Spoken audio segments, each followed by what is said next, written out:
I mocked this project up months ago, and it's just been kind of sitting while I've been working on other projects. I've had plenty of time to think about it. I've gotten a lot of the components for it, and now it's time to work on it again. The first thing I'm going to do, no matter how insignificant it may seem, is there's two Phillips screws right there on this battery plate. It's really an insignificant thing, but these two screws are driving me just about mental, so I'm going to go ahead and get them out and replace them with a countersunk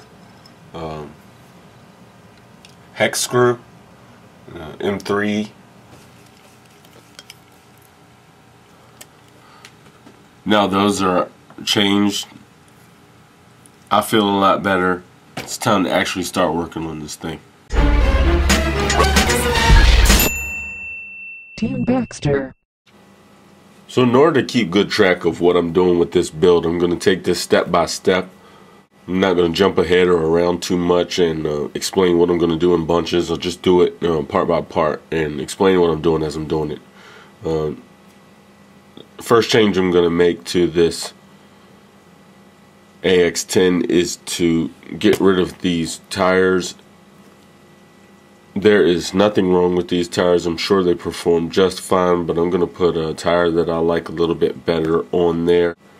Just kind of help me out a little bit, and really just because I want them on there. I'm going to pull these ridge lines off. These are from Venom. These are an older tire. I'm going to set these aside. These are not trash. I'll use them in a future project. I'll be putting Rock Beast XORs on here. This is the third vehicle I've put these Rock Beast XORs on. I've had great performance out of the other two vehicles, and one of the other vehicles that I have these XORs on is my AX10 Ridgecrest, which performs great. So I'm expecting the same performance, if not better, out of these.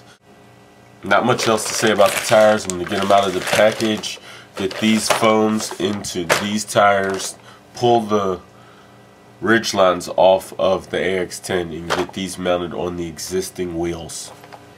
I like the red on that ring. I'm not a big fan of red, but this build has a kind of a red theme going on, if you can see it. So I'm gonna keep that going and go ahead and keep these wheels on there. So I've got all four tires mounted now. It was a pretty difficult process. When I dismounted these tires, I found that there's a special bead to fit into these wheels, but nevertheless I got the Pitbulls mounted and they fit pretty good. Sealed tires, no air coming in and out. All four done. Before I put the tires back on the chassis, I'm going to go ahead and do the work I need to on the chassis. This starts with pulling the axles off of each end and getting them disassembled so I can get them greased. And also I'll be mocking up the motor and getting the wire length so that I can run wire to the center for my ESC mount. So those are the next couple things I'll be working on.